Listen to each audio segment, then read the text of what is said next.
Hey guys, it's Joey here, and this is our second episode of Helping Parents Win. Today we're joined by Brad Griffin, and Brad is the co-host of a podcast called Faith in an Anxious World, and he's written tons of books and tons of articles on the issue of anxiety, depression, and kids and teenagers. We're here today to talk to him about how has COVID-19 changed kids and the issues of anxiety, depression, and even suicide. So enjoy this episode of Helping Parents Win. Well, thank you. I want to talk about mental health issues and kids and teenagers. Tell me what you guys have seen at Fuller in the last maybe 3, 4, 5 years in mental health. I know Dr. Kara Powell's talked about that before in regards to kids and teenagers. Yeah. Well, all indicators have been that anxiety is on the rise and that mental health has become more and more of a conversation, which in many ways is a positive sign because it means that we're not ignoring it anymore, right? We're not pretending like we don't need to pay attention. I think that the question is, is it that anxiety is really going up? Is it that we're paying more attention to it? Or is it a little bit of both? And I think it's a little bit of both. I think our high pressure environment that we put on teenagers has something to do with it. I think that the digital world that our teenagers live in has something to do with it. And just the constant access and pressure of technology and social media, that's part of it. It's not all of it. Sure. But whatever the causes are, I think it's more and more on people's radar. And I think this current crisis just kind of, brings that all on the surface in a big way, new way. How have you guys seen that? What signs, what changes have you seen since COVID has hit? Have you guys, it's been a limited time, been a few months now, and really hit lately in the last, 3 weeks or 4 weeks. What have you guys seen and heard from families that have been maybe on the rise or increased or decreased, either way? Yeah. Well, one interesting kind of byproduct of this season is that if we were able to keep it under the surface, it's now all on the surface. And so kids and teenagers have this amazing ability to really feel what's going on and to sense adult anxiety. And clearly adults are anxious. Clearly adults are fearful. There's a lot of fear in the news. There's kind of fear everywhere, right? And uncertainty. Kids really tune into that and they absorb it and they respond to it. So I do think we're seeing just kind of this general level and a lot of questions, being raised around, okay, we're paying a lot of attention to physical health. We really need to pay attention to mental health too. Mm-hmm. I see too, this has been interesting. There's kind of a sense of like the kids are going to be okay. Less kids get infected. Teenagers and children seem to be in some ways, less susceptible unless there's other health problems to the virus itself.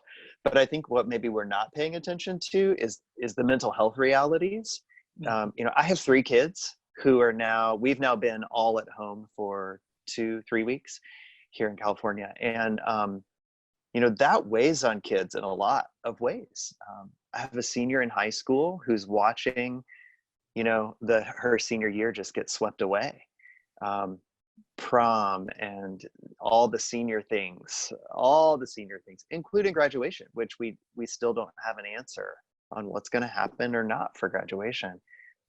All of that creates all kinds of anxiety and uncertainty in kids and teenagers that, I think it's just more on the surface than ever. Yeah, and with all that anxiety, from what the news is saying, it's going to get worse in the next 2 weeks. We're hitting the top of the curve for most places for this nation, and we're going to know people who get sick. We're going to know people who die from it. How do we? Again, we're dealing with it as parents. We can't be oblivious to that. And you mentioned a great point that then kids are picking up on that. How do we talk to our kids and our teenagers about about death and dying, about this fear of COVID, about their anxiety that they're experiencing now, knowing that everybody's aware of it for the most part. Obviously, they've been quarantined for a few weeks now, some of them. How do we kind of address it at this point in the crisis? Yeah. Yeah. I think the best thing we can do is take it head on. So, and some people with younger children wonder, how much do I talk to my kids? How much do I not? I have two teenagers and a preteen. I'm very aware that, my 17-year-old knows a whole lot more than my 11-year-old. And that for my 11-year-old, we are kind of the ones who share that information. And so I've thought a lot about this. A couple of weeks ago, we watched the Mr. Rogers movie, and the Tom Hanks one. Yeah. And he shares a line in there around death that that I don't know if I'd heard that one before. And he said, any death is a human thing, and anything that's human is discussable. And so I think that's a great rule of thumb for us, right? Sickness, death, fear, loss. These are all really human experiences, and anything that's human needs to be discussable.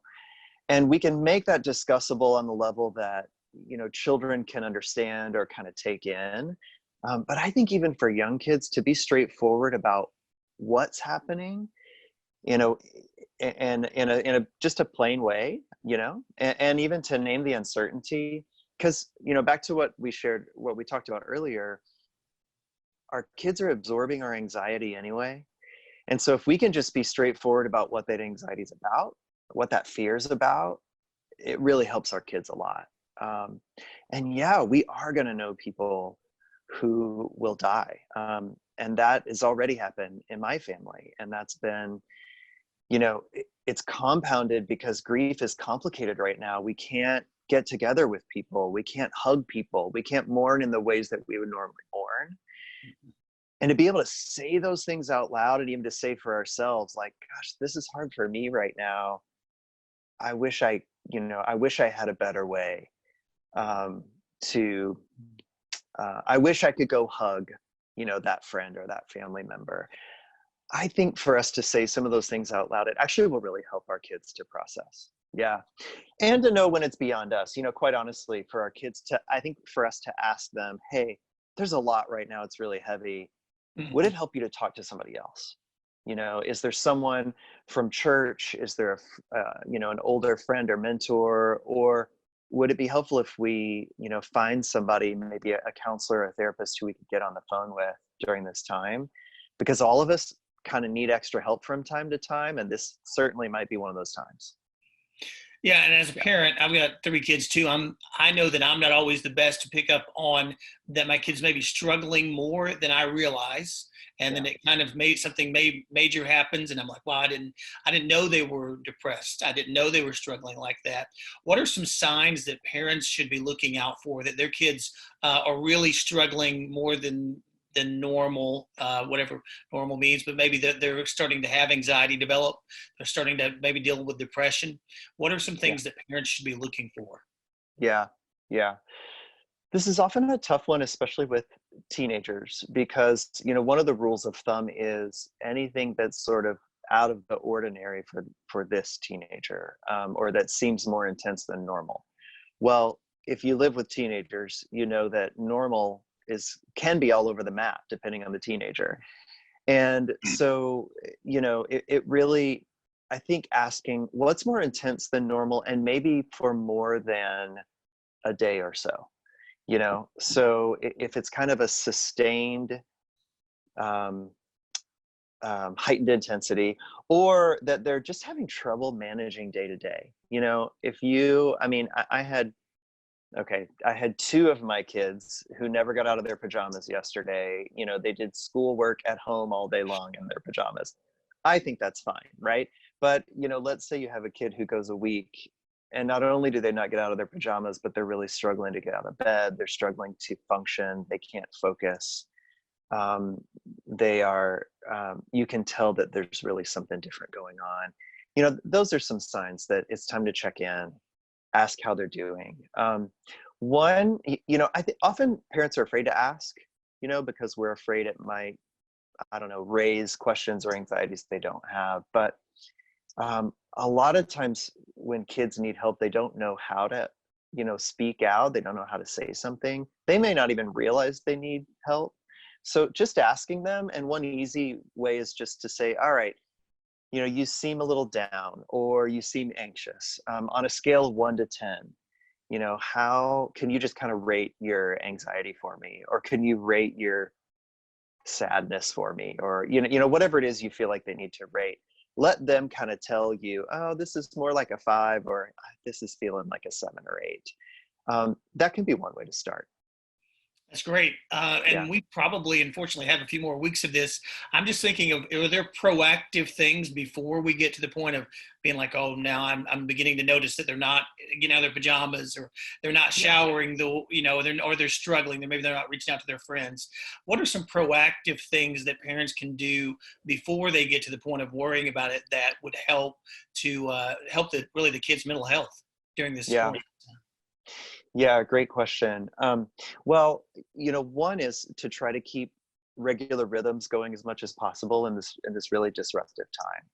That rhythms are really helpful for kids and for teenagers. And so, as much as you may not be a person to set up that homeschool schedule and keep to it really carefully, I'm not necessarily saying map out the whole day, but keeping some regular rhythms in place, a regular time to get up, a regular time to eat, to go to bed, those kind of things. I would say too, I think we can put in some processing to help us just touch base day to day. So that might mean sharing around the dinner table a high and low from a day, and adults sharing too in your household, so that kids can see adults processing. Here's one thing that was good about today. Here's one thing that was, kind of was, terrible about today. In our family, we actually put 2 lists on the wall a couple of weeks ago, and it's been really helpful. And one list just says gratitude at the top, just naming things we're thankful for. And the other one says loss, so that we can name things where we feel loss, where we feel we're sad. And honestly, for some of the members of our family, it's easier to write that stuff down, and you can just walk by the list and add something to it. But it's a way to keep it in front of us, to say, hey, look, we're going through a lot right now, right? And we need to name those losses and face them, and they're real and they hurt. On the other side of that, there's a lot of science behind gratitude, and looking for things that we're grateful for and being able to name those. That actually is it's a preventive measure, right? So it helps us kind of regulate all those emotions. And so finding ways that we can even just name something that we're grateful for, something that we can name as a plus, that can be preventative and kind of help level out all the emotions, because the emotions are kind of going like this right now, right?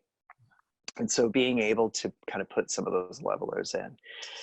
So, and if you have a kid who's just not engaging any of that, that's okay too. Maybe it's time for just kind of a one-on-one to check in with them. Say, hey, I'm a little concerned. What kind of extra help do you need to kind of talk or process? One other thought: some kids are really good at journaling and just writing those things down, and would rather do that than talk about them out loud. Now's a great time to encourage that practice too. Yeah, that's awesome.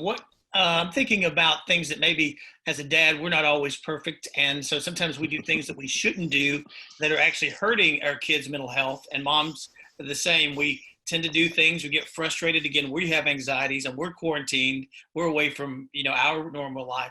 What are some things that you say, I think a lot of parents are doing this and it's probably not very helpful for their kids' mental health. What are some things that maybe we need to stop doing during this time? Yeah. That's a great question. The list is probably longer than we realize. It probably is. Yeah, I know. The dad life. Yeah, indeed. A big one is, to do a self-check on how am I transferring my anxiety to my kids. So, chances are good I'm feeling a little bit out of control, or I'm feeling like I have my own stuff that I'm worried about right now. And to make sure that I'm dealing with that in a way I need to, or I'm getting the help that I need to, or processing that with a spouse or a friend or, someone, and not just putting all that on my kids. So, that's one, is kind of check your own anxiety and how you're dealing with it and make sure you're not just unleashing it on your kids.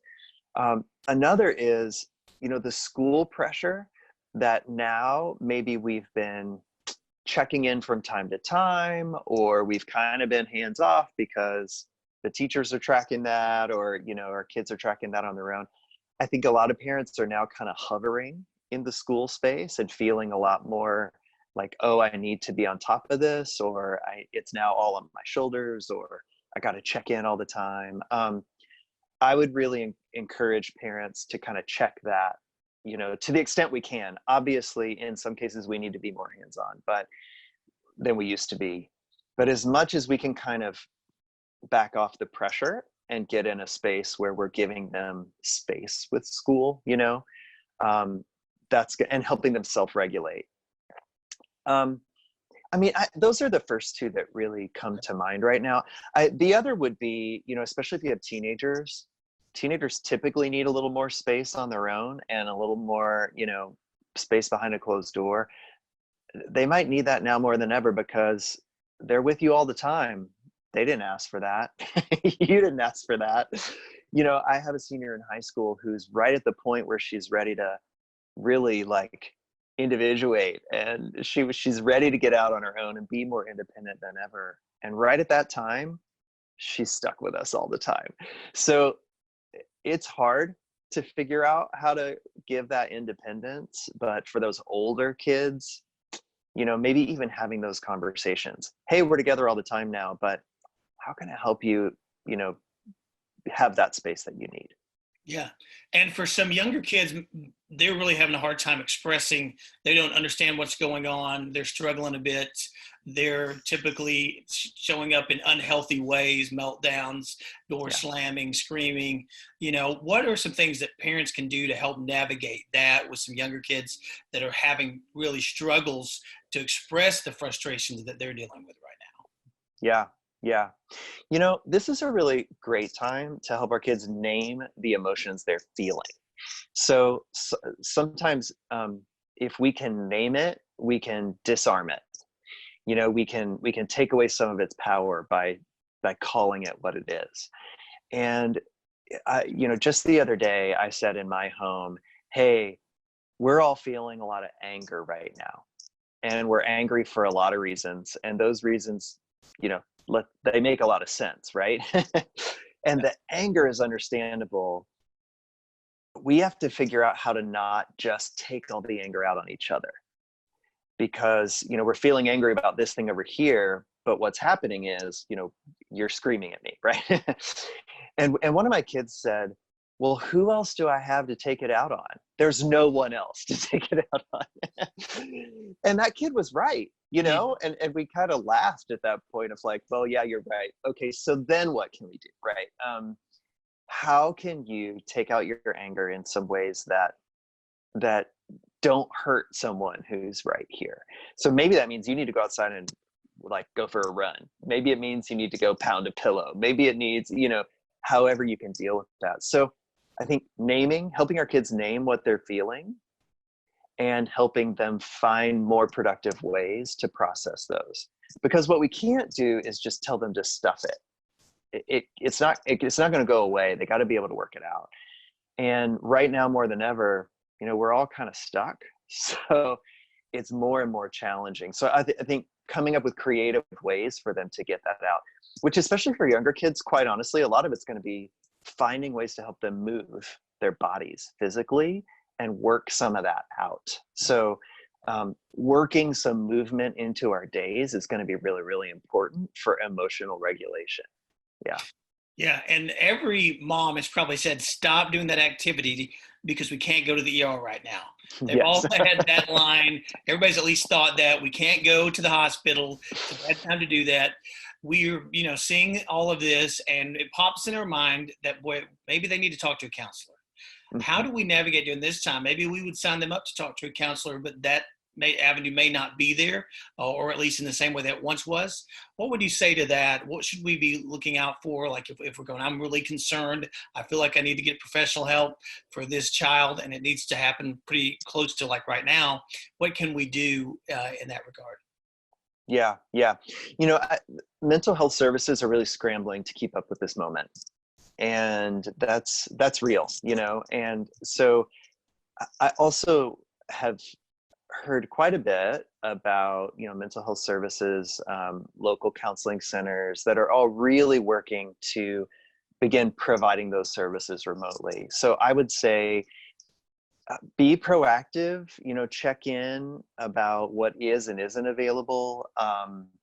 Go, make that call to your insurance company or to the local counseling center, or to your pastoral leaders to ask, hey, are there counselors or therapists or Christian professionals that you recommend, that we check into, and kind of find out how they're navigating that, because some of those services are kind of backed up right now too, in terms of even making appointments. But I was talking with a parent just the other day in our church who they had a son who was seeing a counselor, and they have now moved those to virtual meetings, and that's working out pretty well.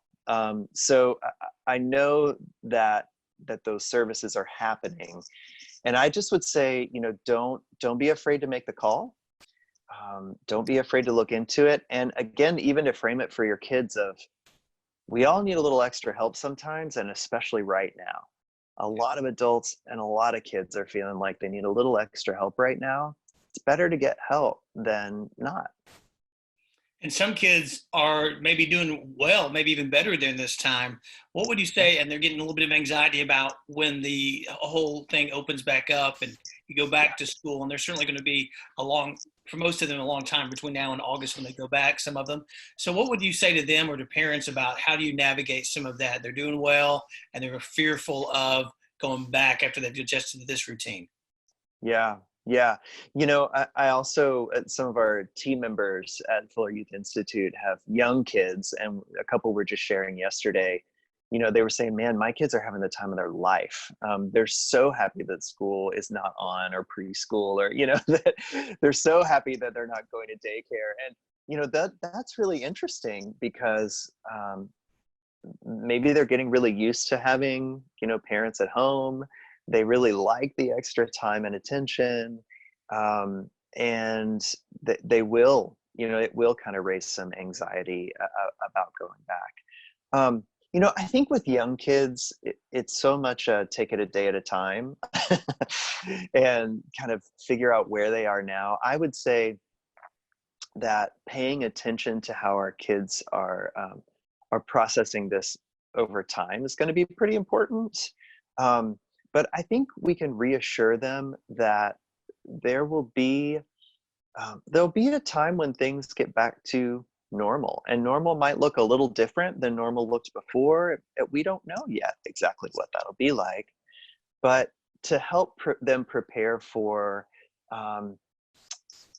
the positives about things that are to come. Hey, there'll be a time when school starts up again, and you'll make some new friends, or you'll see your old friends, or think about the things that are positive about that you can help kind of prepare them for. In the meantime, for those kids who are just loving being at home, it's okay to just kind of sit with that for a while.